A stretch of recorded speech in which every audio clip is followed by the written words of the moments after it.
Good evening to everyone.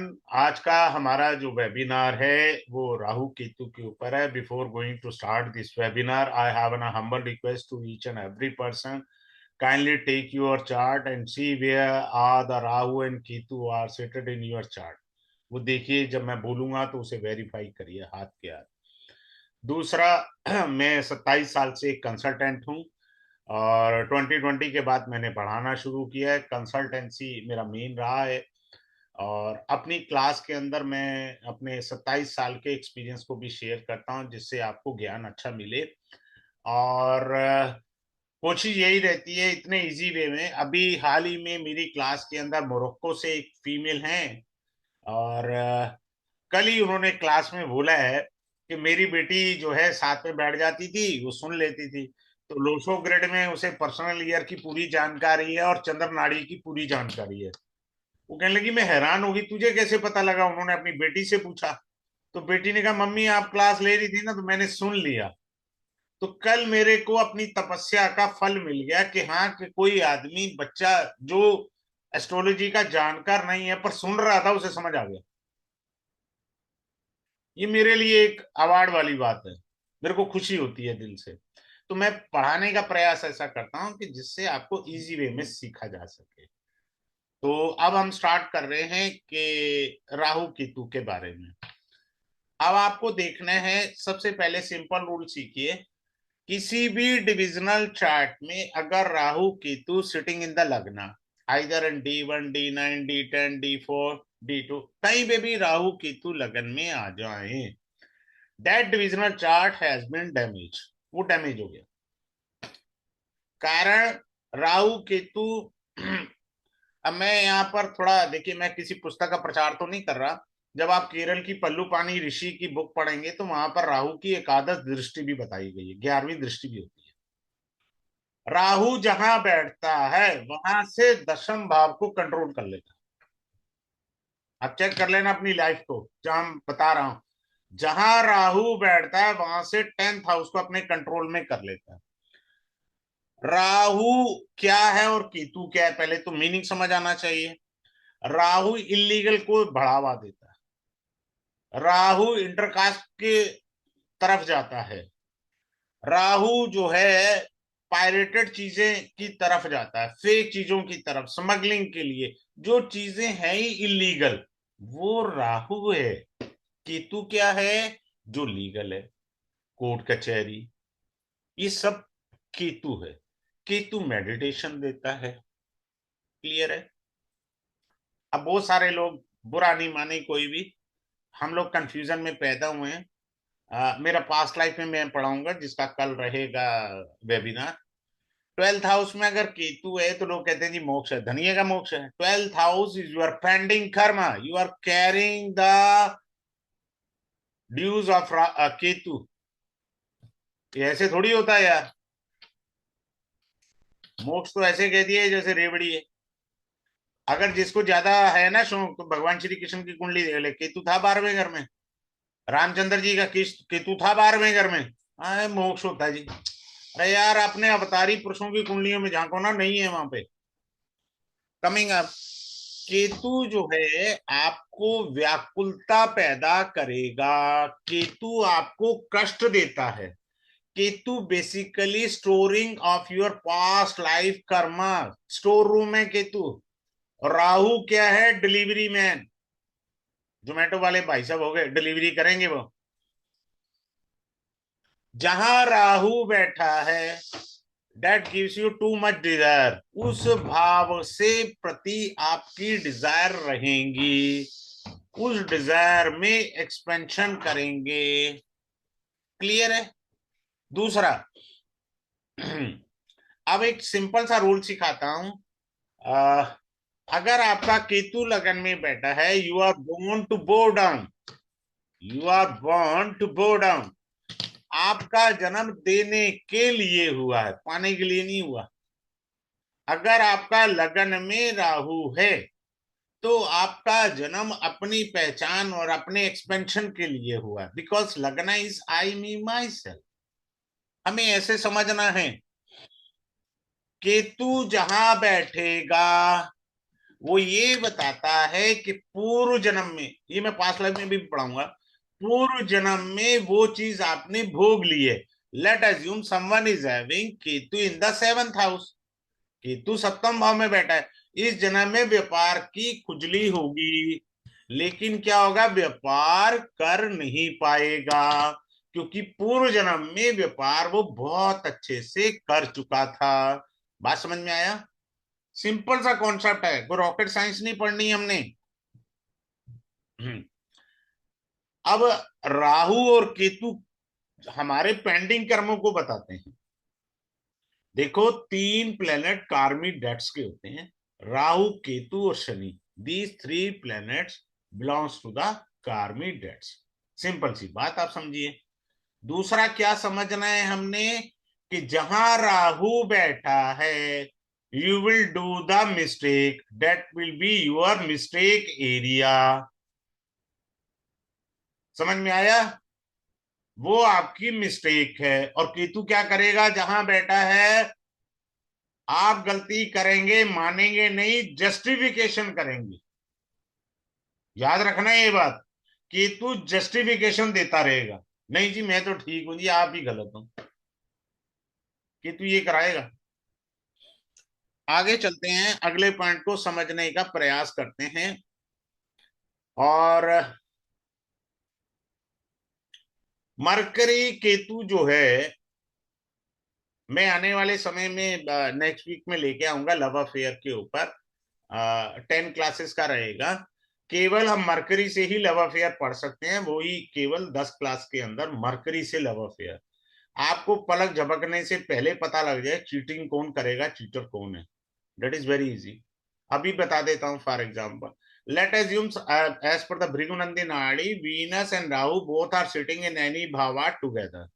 I repeat my word, if Venus and Rahu are sitting together anywhere in the chart, Venus 17 degree पर है और Rahu 21 degree पर है। Simple सी बात है यार, चीटिंग करनी किसने है, फीमेल नहीं करनी है, राहु चीटर है ना, वो डिग्री में ज्यादा है। बात खत्म होगी। सिंपल सी बात है, क्योंकि राहु का मुंह जो है वो वीनस की तरफ है। हमें कोई रॉकेट साइंस पढ़नी नहीं है, मैं यहाँ पे भी बता दिया आपको सिंपल सा। अब आगे चलते हैं, राहु इज कारका फॉर द पॉलिटिक्स। अब हम क्या करते हैं, राहु की रेमेडी जल प्रवाहित कर दिया, नील ले लिया, फलाना ले लिया। अरे भैया, आज के जीवन में हमको पॉलिटिक्स के बिना रह ही नहीं सकते बाबा। आप ऐसी कोई प्रवाहित करने वाली रेमेडी कर मत दीजिएगा राहु की। राहु केतु की डिग्री को समझिए, क्योंकि हम लोग गलतियां कहाँ करते हैं वो मैं बताता हूं आपको। एक सेकंड, किसी को ज्वाइन करना है, मिस्टर जैन है शायद। हाँ, मैं बताता हूं आपको, बड़े ध्यान से डिग्री को समझने का प्रयास करिएगा। राहु और केतु सेम डिग्री पर होते हैं। अगर मान लो आपके चार्ट में 23 डिग्री का राहु है, तो अब ये इसकी डिग्री 22 होगी, 21 होगी, 20 होगी।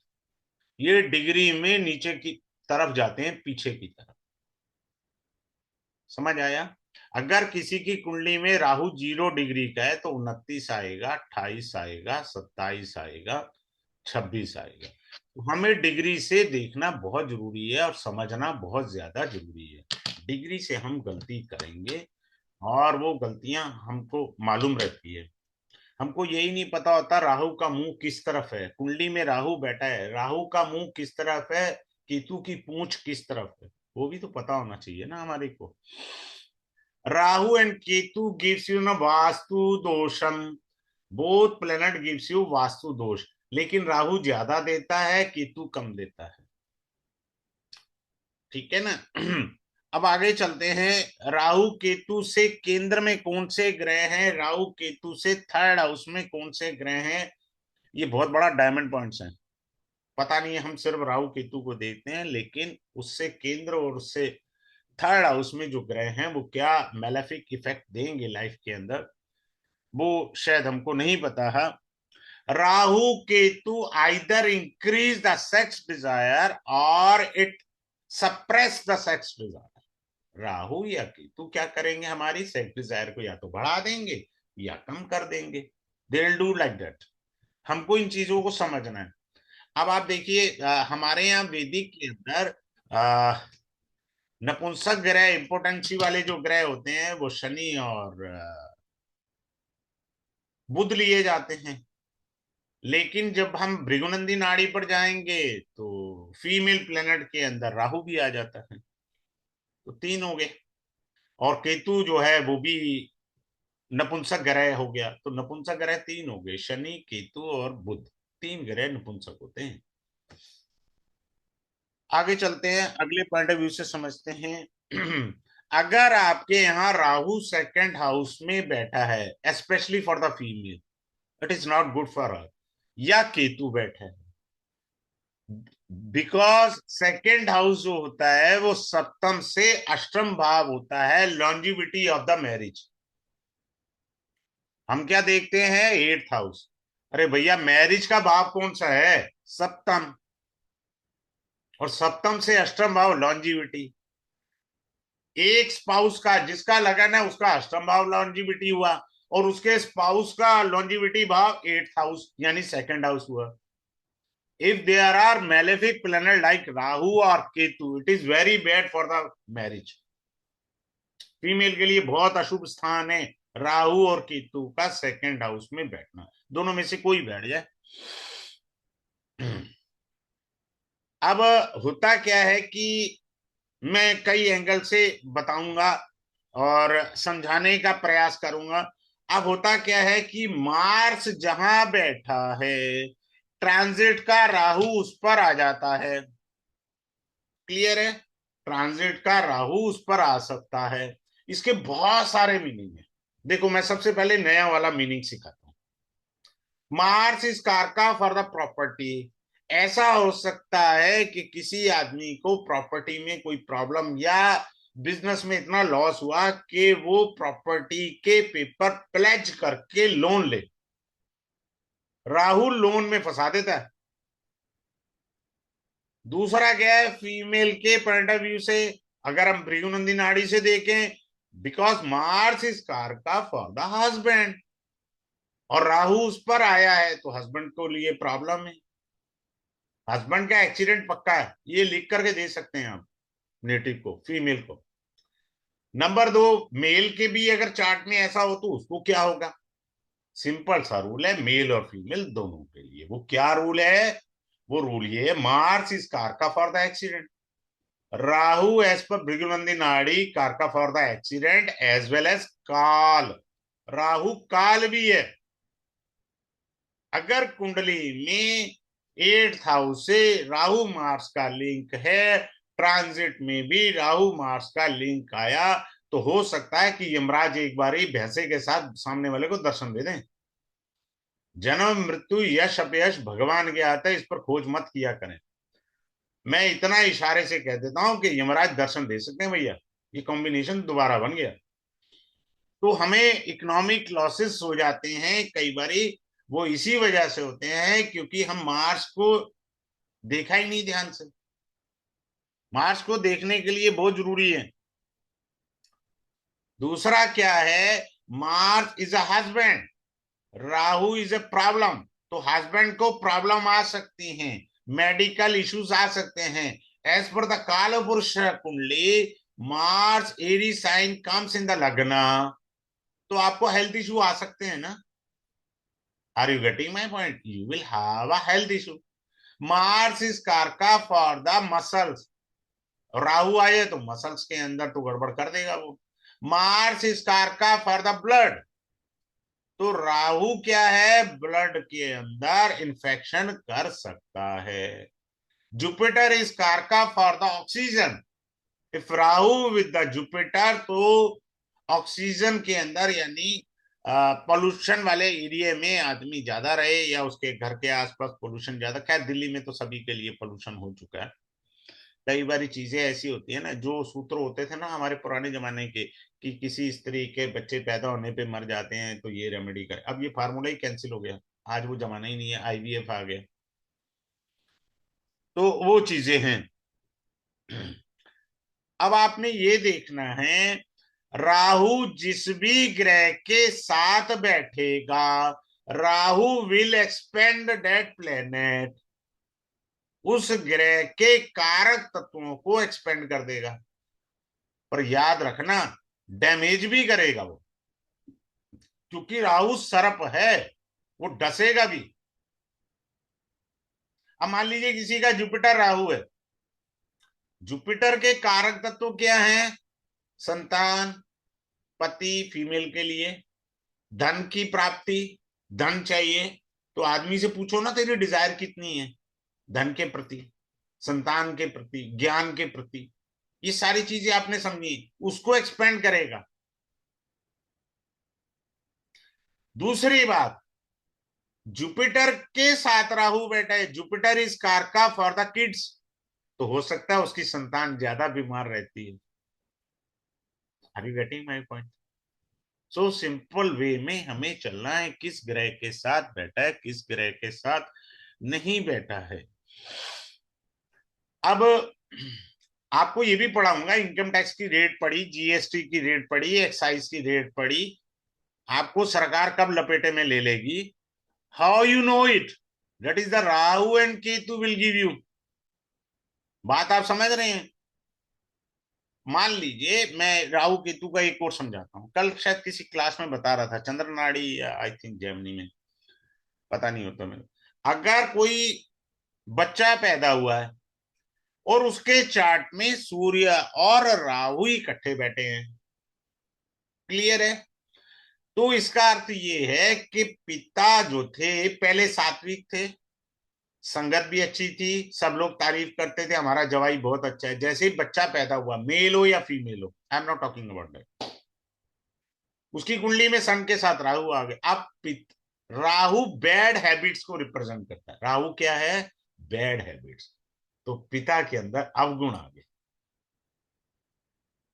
भगवान ने जातक की कुंडली जब भेजी, तुम्हारे अंदर अवगुण नहीं होंगे, उसकी कुंडली बनाकर भेजी, और जातक ने जन्म लिया, विवाह भी हुआ, कोई अवगुण नहीं है। मेरे पति जी दारू भी नहीं पीते, जुआ भी नहीं खेलते, लड़की भी नहीं छेड़ते, बहुत अच्छे पति हैं। जैसे ही बच्चे की कुंडली में सन के साथ राहु आया, पति देव में अवगुण आ गए। भगवान किसी के थ्रू कुछ कैसे कराना है वो बता रहे। तो कई मीनिंग होंगे, हमेशा याद रखिए। वीनस केतु, आपकी मैरिड लाइफ जो है वो डैमेज है, आपको वही वाइफ मिलेगी जिसे पास्ट लाइफ में आपने हरास किया था। You will take a revenge in this birth.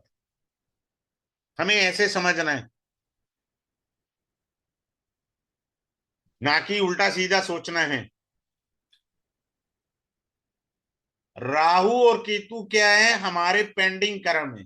अब आप चेक करिए, जहां आपका राहु बैठा है उस भाव से संबंधित, पहला पॉइंट, उस भाव के स्वामी के कारक तत्व के अनुसार, देखिए यहां दो टाइप के कारक तत्व लेने हैं आपने, गलती नहीं करनी है एस्ट्रोलॉजी में। भाव के कारक तत्व के अनुसार, भाव के स्वामी के कारक तत्व के अनुसार, you are born with the pending karma, you have to make it. उसकी पेमेंट तो करनी पड़ेगी। सिंपल सी बात समझ लीजिएगा, केतु आपको रोकता है, राहु आपकी डिजायर को बढ़ा देगा। ये समझ लीजिए, जहां आपका केतु बैठा है उस भाव के गुणों को, मान लीजिए किसी के सप्तम भाव में केतु बैठा है, he should not reveal his marriage life to anyone, number one. Number two, he should not reveal about his business detail wise कि मेरा बिजनेस में ये है, फलाना है, ढिमकाना। नो, केतु का मतलब सीक्रेट है, हिडन है।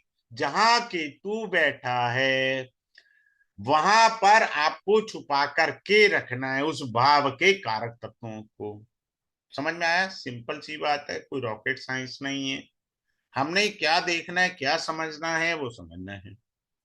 राहु जहां बैठता है वो मैंने आपको बताया, वो आपका मिस्टेक एरिया है, गलतियां आप वहां करेंगे ही करेंगे। वो अलग बात है।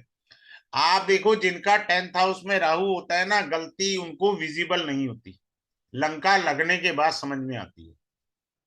गलती तब विजिबल होगी जब लंका लग चुकी होगी। 10th हाउस में राहु। तो अपने काम को एनालाइज करते रहिए, बात को समझते रहिए। समझ रहे हैं आप? अब जैसे मैं कल पढ़ाऊंगा, अब यहाँ पे भी एक आपको गिफ्ट देता हूं।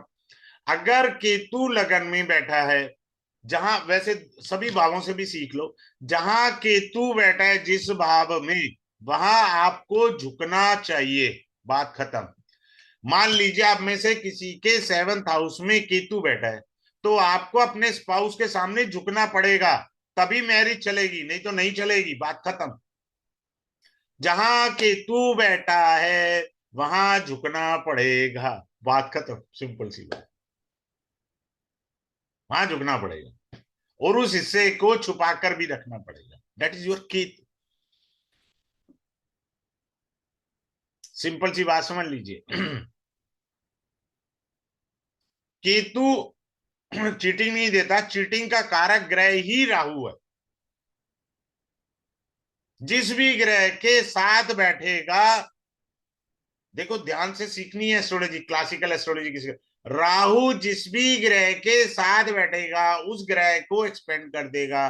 चीटिंग कौन करेगा? वो ग्रह करेगा, राहु थोड़ी करेगा। राहु तो कारक है चीटिंग का बब्बा।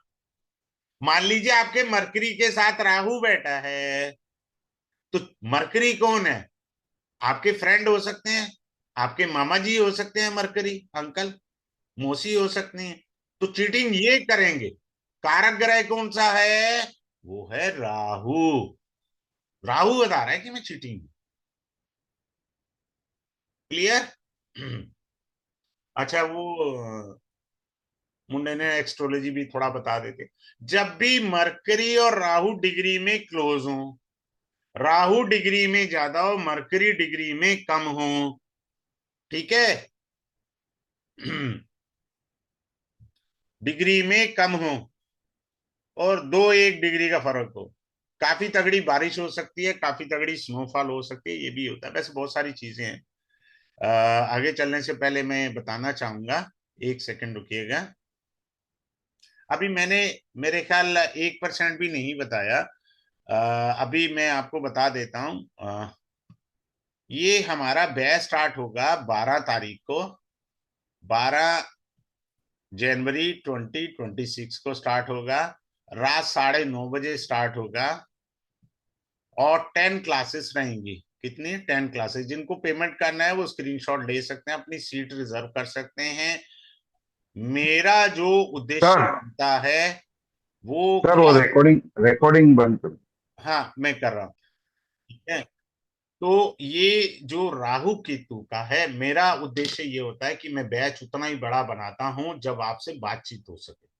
ऐसा नहीं है मैंने सबको 100 लोगों का बैच बना दिया, 200 लोग मेरी क्लास में, बात किसी से हो नहीं सकती, लेक्चर दिया मैं भग गया, आप भी गए। तो ऐसी क्लास का कोई फायदा नहीं है। क्लास वो पढ़े जिसमें आपको कुछ समझ आ सके और आपकी जितनी क्वेरीज हैं उसके आंसर मैं दे सकूं। सदैव ये याद रखना है। अब मैं एक और अच्छी चीज बताता हूं। राहु केतु जहां बैठते हैं, जिस भाव में बैठेंगे, उस वो भाव कोई तो अपना बॉडी पार्ट रिप्रेजेंट करेगा। उस बॉडी पार्ट में लोचा दे सकता है, ये याद रख लेना। Late assume someone is having Ketu in the 10th house. पूछ लो, उस आदमी से चलता ही नहीं होगा, लेग पीस चलेंगे ही नहीं उसके, वो इंटरेस्टेड ही नहीं है। टैक्सी मंगा दो दरवाजे पे, तभी चलूंगा मैं। उससे कहो ना मॉर्निंग वॉक करनी है, अच्छा सोचते हैं। केतु 12वें घर में बैठा है तो पैरों में इशू आएगा। दूसरा, केतु जहां बैठा है उस अंग को, उस बॉडी पार्ट को पूर्व जन्म में, ये मेरा पास्ट लाइफ का भी है, पूर्व जन्म में आपने यूटिलाइज कर लिया था, इस जन्म में वो अंग चलाना ही नहीं चाहते। रहने दे यार, दफा कर। Are you getting my point?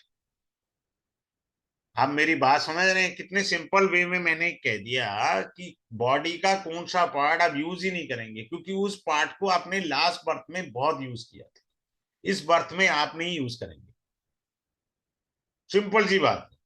तो आप मेरे साथ जुड़िए और मेरे से बातचीत करिए, अपनी क्वेरी कोई भी हो, डाउट हो, मेरे से वेरिफिकेशन करा के फिर अगली क्लास में चलेंगे। ये कम से कम 10 क्लास का है, राहु केतु छोटा कोर्स नहीं है, सिंपल सी बता रहा हूं। और वो चीजें मिलेंगी, जब तक आपको सेटिस्फेक्शन नहीं आ रहा मैं अगले स्टेप पर नहीं जाऊंगा, आपको बड़ी बारीकी से सिखाऊंगा। यहाँ लोगों को पता क्या है, एक और अच्छी चीज सिखा रहा हूँ before winding up this session. अब let assume someone is having Saturn dasha and Saturn sitting in the ninth bhava, and that Saturn is in the constellation of Rahu। Rahu का केवल एक ही नक्षत्र सबसे ज्यादा पीड़ा देता है, वो है Ardra. And that person, that native having Saturn in the Rahu constellation, and that constellation is a Shatabhisha. अब आप कहेंगे जी आपका तो शनि राहु के नक्षत्र में। सैटर्न इज द कर्म। और शतभिषा शब्द का अर्थ भी तो पता होना चाहिए, संस्कृत पता नहीं, संधि विच्छेद पता नहीं, बचपन में पढ़े थे संधि विच्छेद। शत का अर्थ है 100, विषा का अर्थ है विद्या। तो जातक को 100 प्रकार की विद्याओं का ज्ञान होगा। नहीं, जैसे ही देखो, हमें अपने नक्षत्र में पढ़ाता हूं। अब केतु के नक्षत्र हैं, अजी गंडमूल में पैदा हुआ। अब खसम देख तो ले कौन से चरण में है, क्या पता राजयोग लेके आया है। मुंह देखा नहीं, बस गंडमूल देखा नहीं, उठा के रेमेडी खेल ली। कभी रेमेडी मत करो। अभी मैं जेमनी में पढ़ा रहा हूं और सबको वेरीफाई करके दिया जेमनी में कि राहु केतु की रेमेडी नहीं करनी ड्यूरिंग दिस दशा, सुसाइडल टेंडेंसी हो जाएगी उस समय।